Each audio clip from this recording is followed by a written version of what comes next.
You said yes, you meant no, and you've been quietly furious about it ever since. You weren't even thinking.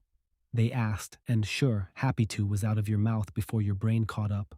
Now you're committed, and you're a little annoyed at them, and a lot more annoyed at yourself. It happens everywhere. Someone replies with a flat, okay, and you reread your last three messages hunting for the crime. You apologize when other people bump into you. You say no worries to things that absolutely did worry you, and you're the designated easy one in the group, which mostly means you trained yourself out of having inconvenient opinions. That's people pleasing, and you've got a serious case of it. So do I. And here's the part nobody says out loud. Everyone keeps telling you to set boundaries and stop caring what people think, as if you're weak, as if you simply never learned how to say no. But saying no was never the part you couldn't do. You know how to form the word. What you're actually doing is far more impressive. You're reading the whole room and holding the piece in real time. That's not a flaw in you. It's one of the most socially intelligent things a person can do. You're just very, very good at one half of it and fast asleep at the other. And here's the most honest sentence you'll hear today. This is a video built to be liked, asking you to like it, and it's made by someone telling you to stop trying so hard to be liked. We're both going to have to sit with that. I'm not going to hand you a set of perfect assertive sentences, but by the end, you'll get one thing that actually moves the needle. And it isn't another script for saying no. Let's start with what this thing really is, because the usual story is that you're too nice, or that you were born without a backbone. A nice person gives because they want to. You give because you're scared of what happens if you don't. From the outside, those look identical. On the inside, they feel nothing alike. And here's the tell that gives it away. It always comes down to one thing, and that thing is resentment. Real generosity doesn't leave a residue. This kind does. You give, and you quietly keep score. You feel used, and then guilty for feeling used. If there's a bitter little aftertaste every time you help someone, that wasn't generosity. That was a tax you paid to avoid their disappointment. Now relax, because this isn't some character defect. It's far older than you. For most of human history, the group kept you alive. Getting cast out of it meant you died. So your brain learned to treat anyone's disapproval as a genuine threat to your life. That's why just stop caring what they think is such useless advice. You can't logic your way out of a survival reflex. When someone's face goes cold, an ancient part of you reads it as danger. It floods you before you've even finished your sentence. The feeling is completely real.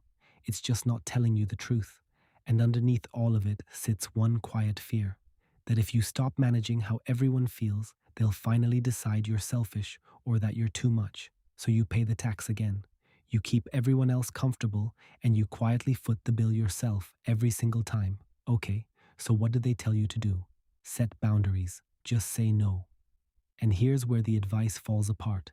A boundary was never a sentence you say once. It's what you tolerate in the silence after you say it. Saying the word is the easy bit. The expensive part is the 20 seconds that follow while the other person sits there disappointed. You're standing in it, and every cell in your body is begging you to take it back. That's the exact moment you always fold. Not because you forgot your boundary, because the discomfort got too loud, and you'd rather quietly betray yourself than feel that for 20 more seconds. There's a trendy version of the cure too, and it's just as broken. Protect your peace. Cut off anyone who drains you. That one is people-pleasing in a leather jacket. You're still arranging your whole life around dodging one uncomfortable conversation. You've just decided to delete the person instead of surviving the moment.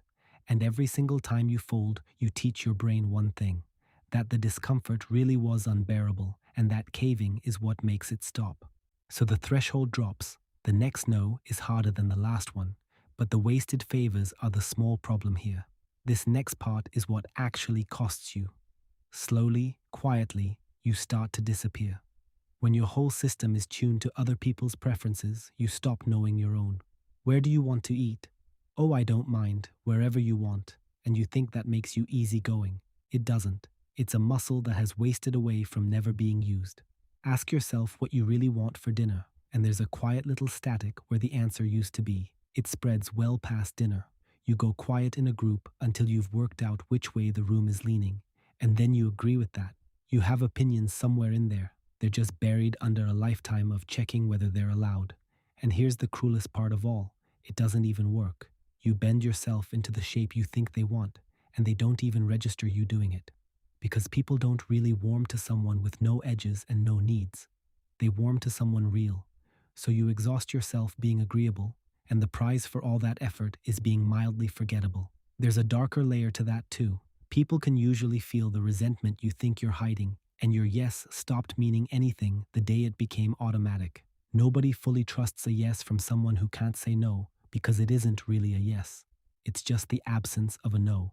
And here's a quick test while we're both sitting here. When did you last say yes to something you immediately dreaded? Maybe this week, maybe today. Was it me by any chance when you opened a video about people pleasing instead of doing the thing you're avoiding? Relax, I do every bit of this too. It's just useful for both of us to see it clearly. So, the one thing that actually moves the needle. Fair warning, it's almost insultingly small. The fix has nothing to do with learning to say no. It's learning to survive someone being disappointed in you for 20 seconds without rushing in to repair it. So here's the rep. Once a day, let someone be a little annoyed with you and don't smooth it over. Say the no and then just stop talking. Don't tack on a sorry and don't offer 5 alternative times to make up for it. Let the silence sit there and be slightly awkward. Picture the real version of it. A friend asks you to help them move on the one weekend you'd promised yourself nothing. The automatic yes is already halfway up your throat. Instead, you say, I can't this time. And then you don't fill the gap that follows. You let them be a little let down and you let yourself be fine anyway. That itch to fix it will be enormous. It's the same itch as reaching for your phone in a boring moment. You don't fight it with force, you let it pass and you don't act on it. Every time you don't cave, you nudge that threshold back up a little. A couple of concrete ones, since the silence is the hard part. Kill the reflexive apology. Sorry I'm late becomes thanks for waiting. Same situation, zero grovel. And remember that no, I can't make it is a complete sentence.